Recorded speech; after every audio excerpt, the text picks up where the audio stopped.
मंच पर विराजमान यहां के राज्यपाल आदरणीय श्री एन वोरा जी, यहां के मुख्यमंत्री श्रीमान उमर अब्दुल्ला जी, केंद्र सरकार में मेरे साथी मंत्री ऊर्जा मंत्री श्रीमान पीयूष गोयल जी, राज्यसभा के सांसद श्री मुख्तार अब्बास नकवी जी, आप कहां से हैं? अभी अभी जिनको आपने लोकसभा में भेजा है विजयी बना करके, और आपके आशीर्वाद से लोकसभा में बैठ करके आपके अब 1 मिनट में थोड़ी देर में आपको कॉल विकास के कामों की दिन रात चिंता चर्चा करते हैं। ऐसे मेरे साथी श्री सुखशांत छेवांग जी, एडिशनल सेक्रेटरी ऊर्जा विभाग श्रीमान देवेंद्र चौधरी जी, और विशाल संख्या में पधारे हुए मेरे प्यारे भाइयों और बहनों,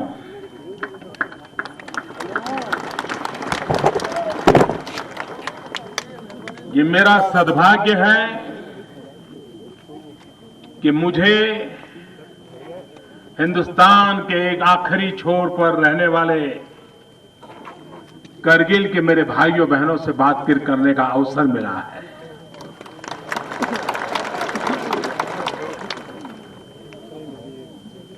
मैं करगिल पहले भी आया हूं, और जैसे मुख्यमंत्री जी बता रहे थे, आज तो जब मैं आया तो मैं तालियों की गड़गड़ाहट सुन रहा हूं, लेकिन पहले तब भी आया था जब बम बंदूक और पिस्तौल की आवाजें सुनाई दे रही थी, सीमा पार से गोलियां चल रही थी, युद्ध जारी था। उसी समय मैं यहां पर था, आपके बीच रहता था, और एक बात जो मेरे मन को छू गई थी, मैं पत्रकार नहीं था, सबको मालूम था कि मैं भाजपा का कार्यकर्ता हूं, लेकिन जितना समय मैं रुका, मुझे किसी भी जरूरत की किसी चीज की जरूरत पड़ी, यहां के लोगों ने मेरे से एक नया पैसा लिया नहीं था। ये बहुत बड़ी बात है जी। पानी पियो, चाय पियो, पकोड़े खाओ, खाना खाओ, रात रुको, एक पैसा कोई लेने को तैयार नहीं था। वो कह रहे थे ये भी एक देश सेवा है और हम देश सेवा करते हैं।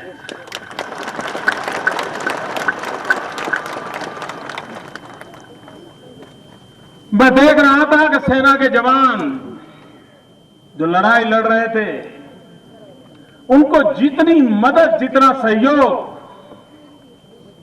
आप नागरिकों की तरफ से मिलता था, और जिसके कारण उनका हौसला इतना बुलंद रहता था, ये मैंने अपनी आंखों से देखा है। जिस दिन टाइगर हिल जीता गया था, करगिल ने जिस दिन जो आनंद उत्सव मनाया था, वो आज भी मेरे आंखों के सामने है। और इसलिए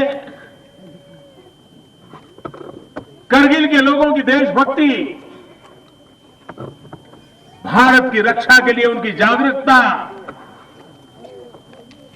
ये पूरे देश को प्रेरणा देने वाली है। और मैं इस धरती को वंदन करता हूं, यहां के लोगों का अभिनंदन करता हूं। भाइयों बहनों, पुराने जमाने में कहा जाता था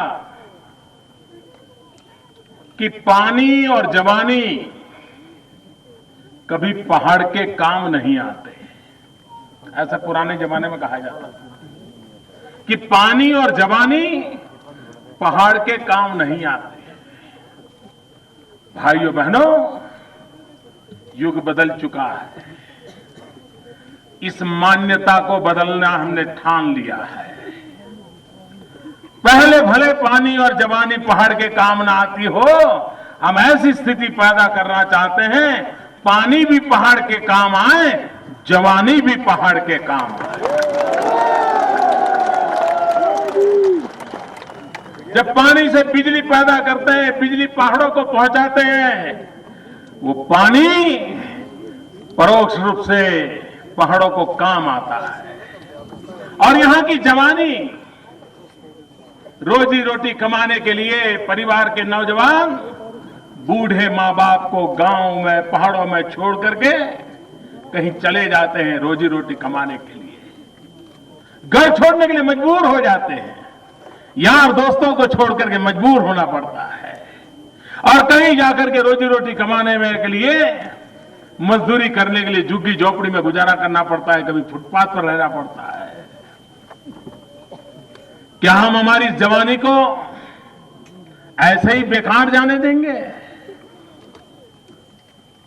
भाइयों बहनों, पहाड़ की जवानी भी पहाड़ को काम आ सकती है अगर पहाड़ के जवानों के पास हुनर हो, कौशल्य हो, विकास का अवसर हो, रोजी रोटी कमाने के लिए अगर उसको मौका दिया जाए तो पहाड़ के जवान को शहर की भीड़ों में जाकर के जिंदगी गुजारना अच्छा नहीं लगता है। और इसलिए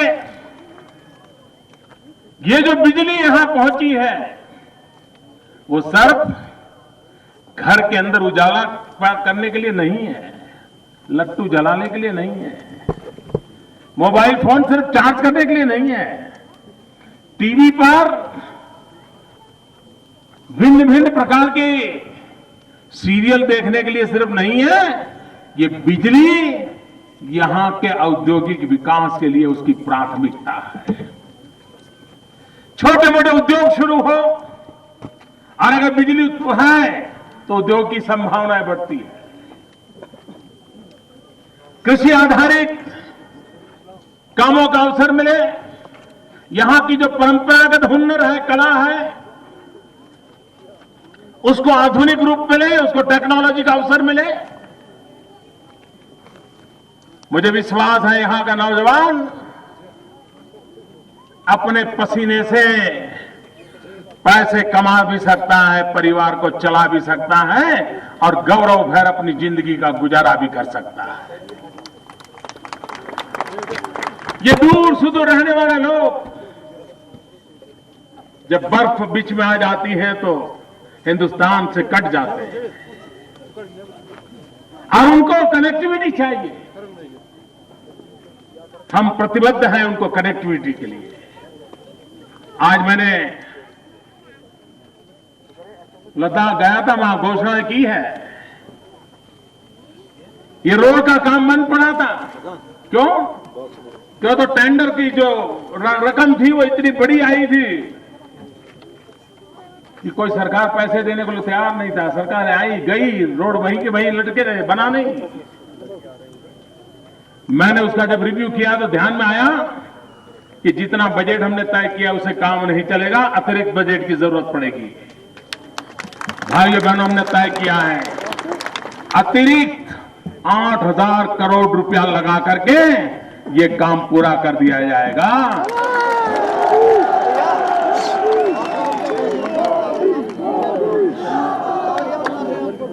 मैं जब लाहौल स्पीति जाता था, मैं उस सीजन में भी काम करता था, मैं यहां भी काम करता था। मैं रोहतांग पास से जब रास्ता देखता था मुझे लगता था लाहौल स्पीति से मेरा कारगिल भी जितना जल्द जुड़ जाए देश को कितनी बड़ी ताकत मिलेगी, और वो ताकत देने के लिए हम प्रतिबद्ध हैं। यहां पर शिक्षा के नए क्षेत्र खुले, यहां के नौजवानों को हिंदुस्तान के किसी भी नौजवान के साथ आंख में आंख मिला करके खड़ा हो सके, ऐसी शिक्षा उपलब्ध हो। ऐसे शिक्षा के विकास के लिए भी दिल्ली में बैठी हुई भारत सरकार प्रतिबद्ध है और आने वाले दिनों में आप इसको देखेंगे। आज एक ट्रांसमिशन लाइन का शिलान्यास हुआ। यह सपना अटल बिहारी वाजपेयी जी ने देखा था, लेकिन बीच में बात यूं ही रह गई। वाजपेयी जी का वो सपना पूरा करने के लिए हमने कदम उठाया है। करीब करीब 1800 करोड़ रुपया लगा करके ये ट्रांसमिशन लाइन से बिजली की कनेक्टिविटी आपकी श्रीनगर के साथ जुड़ जाएगी, आप हिंदुस्तान के साथ जुड़ जाओगे, ताकि बिजली की कभी कटौती का मुकाबला आपको न करना पड़े, उस प्रकार की व्यवस्था। भाइयों बहनों, जम्मू कश्मीर आर्थिक विकास की धरोहर बन सकता है, विकास की नई ऊंचाइयों को पार कर सकता है। उसकी समस्याओं को गिनती कर करके जन भावनाओं को लुभावने का काम मेरा नहीं है। मैं एक एक समस्या को हाथ में लेकर के उसके समस्या के समाधान के लिए रास्ते खोजने वाला इंसान। और मेरी पूरी कोशिश रही है कि आप लोगों ने मुझे जो आशीर्वाद दिए हैं, आपने जो प्रेम दिया है, देश की जनता की आशा आकांक्षाओं को पूर्ण करना, करगिल की जनता की आशा आकांक्षाओं को पूर्ण करना, इसमें पूरी कोशिश करूंगा, पूरी ताकत लगाऊंगा और जी जान से जुटा रहूंगा, ये मैं आपको विश्वास दिलाऊंगा। आप देखिए जम्मू कश्मीर का हाल, यहां की पूरी जनसंख्या में करीब 20% लोग विस्थापित हैं। अगर इन विस्थापितों को भी अगर हम स्थापित नहीं करेंगे, उनको रोजी रोटी कमाने का अवसर नहीं देंगे, ये 20% जनता जम्मू कश्मीर के भाग्य को बदलने के लिए हिस्सा बने, इसके लिए जो भी आवश्यक योजना हो उस पर करने के लिए हम प्रतिबद्ध हैं। 2 लाख से ज्यादा तो विस्थापित वेस्ट पाकिस्तान के रिफ्यूजीज हैं, 1 लाख से ज्यादा भी विस्थापित छम सेक्टर के हैं, 4 लाख से ज्यादा विस्थापित कश्मीरी पंडित हैं, 8-10 लाख आतंकवादियों के कारण जिन्होंने अपने परिवार को के स्वजनों को खोना पड़ा है, बेहाल हो गए हैं। ये भी तो हमारे अपने भाई हैं, उनके जीवन की भी तो चिंता होनी चाहिए। और इसलिए भाइयों बहनों, ये 20% के करीब जनसंख्या, उनको गौरव के साथ जीने के लिए, उनके मान सम्मान, क्योंकि उन्होंने भारत के लिए प्यार किया है, भारत के लिए वो जी रहे हैं, उनके लिए अब तक बहुत उदासीनता बरती गई है, निगलेक्ट किया गया है। अब वो दिन चले गए हैं। मैं पूरे जम्मू कश्मीर के ऐसे विस्थापित भाई बहन, किसी भी प्रकार के विस्थापित क्यों न हो, वो हमारे भाई है, वो हमारे परिवारजन है, उनका सुख दुख हमारा सुख दुख है, उनकी प्रगति ये हमारा मकसद है, उनका विकास ये हमारा मकसद है। और उस काम को आगे बढ़ाने के लिए यहां विकास की नई नित्य नवीन योजनाओं के द्वारा हम आगे बढ़ना चाहते हैं। भाइयों बहनों, एक बात मैं अपने अनुभव से कहना चाहता हूं, अब मुझे लगता है करगिल में वो बात करूंगा तो अच्छा लगेगा। मैं जब गुजरात में काम करता था और कभी भी हम कच्छ जाते थे तो हमेशा कच्छ हम सीमा की समस्या, पाकिस्तान, वहां से आने वाली तकलीफें, उसी की चर्चा करते थे। जो भी राजनेता जाए वही बोलता था। मैं मुख्यमंत्री बना तो वहां से 5-7 लोग मुझे मिलने आए, क्योंकि भूकंप के बाद मैं मुख्यमंत्री बना था। भूकंप के कारण भयानक बर्बादी हुई थी वहां, तो मुझे मिलने आए। उन्होंने कहा था, हमने सुना है आप शपथ के बाद तुरंत कच्छ पहुंच रहे हो। मैंने कहा हाँ, शपथ के बाद मैं पहला काम करने वाला हूं, कच्छ के भूकंप पीड़ितों को मिलने के लिए आ रहा हूं। उन्होंने कहा हमारा एक सुझाव है। मैंने कहा क्या? बोले मेहरबानी करके जब आप कच्छ आए तो सिर्फ सीमा की समस्याएं, पाकिस्तान, इसमें अपना टाइम बर्बाद मत कीजिए। उसी चर्चा के अंदर सब नेताओं ने हर साल यही काम किया है। आप भविष्य की बात करके जाइए। मैं भी पहले कच्छ जाता था तो यही बातें करता था, लेकिन उस दिन जब उन्होंने कहा तो मेरे मन में स्पार्क हुआ। मुझे लगा हां, इस बात को अलग ढंग से सोचना चाहिए। और मैं जब भी कच्छ गया, मैं 4 टर्म मुख्यमंत्री रहा, मैं जब भी कच्छ के लोगों के पास गया, मैंने सिवाय विकास की कोई बात नहीं की और विकास को एक महत्वपूर्ण पहलू बना दिया। और कच्छ ऐसा जिला है हमारे यहां जहां पूरे गुजरात में सबसे ज्यादा मुस्लिम पॉपुलेशन कच्छ जिले में है। और कच्छ की और भी एक विशेषता है, हमारे जम्मू कश्मीर के गुजर लोग जो हैं, वो जिस प्रकार के रंग रंगीन कपड़े पहनते हैं, जिस प्रकार का सर पे बांधते हैं, मेरे कच्छ के अंदर भी वैसा ही बांधते हैं। बिल्कुल हमारा कच्छी मुसलमान और यहाँ का गुजर को खड़ा कर दो तो लगता है ये एक ही बिरादरी के लोग हैं। इतनी साम्यता है, इतनी निकटता है। मैं 4 बार मुख्यमंत्री रहा, इतने सालों तक वहां एक ही काम किया, मुझे डेवलपमेंट करना है। सारे विषयों की चर्चा करना मैंने मेरे लेवल पर बंद कर दिया था। और भाइयों बहनों, आज मैं गर्व से कहता हूं वो कच्छ जिला हिंदुस्तान का तेज गति से विकास करने वाला जिला बन गया, जबकि वो कच्छ किसी समय माइनस ग्रोथ वाला था। हर बार जनसंख्या लोग खाली करके चले जाते थे। उस अनुभव से मैं कहता हूं, चाहे लेह हो, लद्दाख हो, करगिल हो, सीमावर्ती इलाका हो, चाहे नॉर्थ ईस्ट हो, मेरे लिए यहां की जीवन बदलने का सबसे उचित रास्ता जो मैं अनुभव से सीख के आया हूं वो है विकास। मुझे विकास के रास्ते पर चलना, मुझे समस्याओं के समाधान में रस है और मुझे जन जन को अपने साथ लेकर के आगे चलने में रस है। आपने हमारा साथ दिया है, आगे भी साथ देंगे, मेरा पूरा विश्वास है। और हम सब मिलकर के जो भारत का भाग्य बदलने की कोशिश कर रहे हैं, लेकिन आज जो उस भाग्य तक पहुंचने में दूर खड़े हैं, उनको सबसे पहले आगे ले जाना है। ये मकसद लेकर के मैं काम कर रहा हूं। भाइयों बहनों, चाहे हवाई कनेक्टिविटी हो, रेल कनेक्टिविटी हो, रोड कनेक्टिविटी हो, टेलीकॉम कनेक्टिविटी हो, सब प्रकार से हिंदुस्तान का कोई कोना अछूत नहीं रहना चाहिए। उसके विकास के लिए पूरा प्रयास होना चाहिए। लेकिन सबसे पहली प्राथमिकता है रोजगार।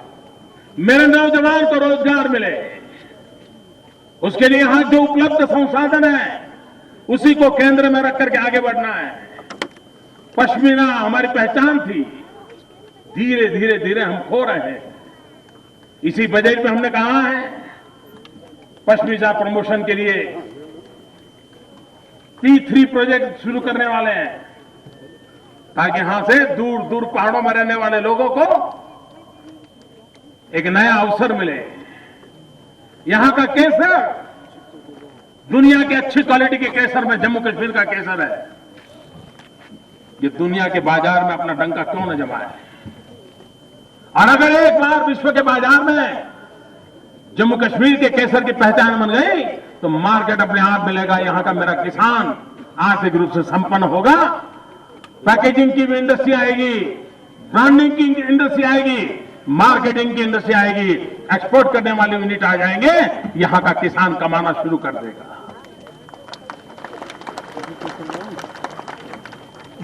हम फूलों से लदे हुए इलाके हैं हमारे पास। कभी एप्पल की खेती करते हैं, लेकिन एप्पल शहर में पहुंचते पहुंचते बिगड़ जाता है। बेचारे किसान का 15-20% तो नुकसान वहीं हो जाता है।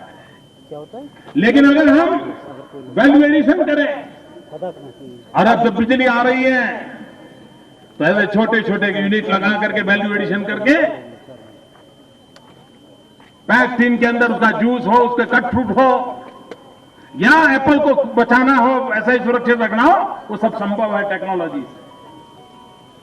हमारे यहां जो कृषि उत्पादन है उसको वैल्यू एडिशन करके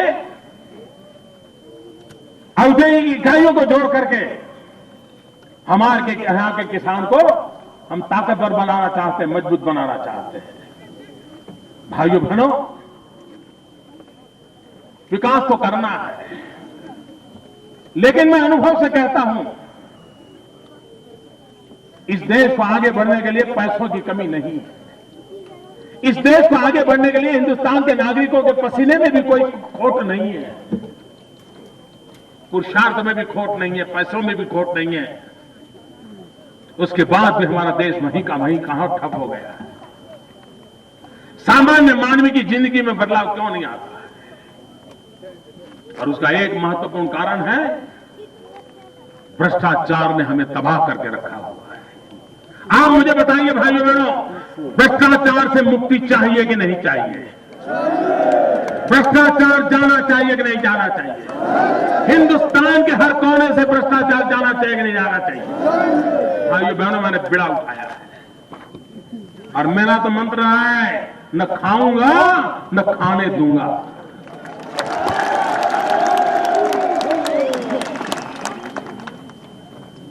इतने पैसे अगर ये भ्रष्टाचार का पापाचार बंद हो जाए, उन्हीं पैसों से देश को बहुत कुछ आगे बढ़ाया जा सकता है, नौजवानों की इच्छाओं को पूर्ण किया जा सकता है। मुझे आपसे मदद चाहिए भ्रष्टाचार के खिलाफ लड़ाई लड़ने के लिए। मुझे आपके आशीर्वाद चाहिए भ्रष्टाचार के खिलाफ लड़ाई लड़ने के लिए। मुझे आपकी तरफ से ताकत चाहिए ताकि हम भ्रष्टाचार मुक्त शासन व्यवस्थाओं को विकसित करें, ताकि गरीब से गरीब आदमी की भलाई के लिए हमें अवसर मिले।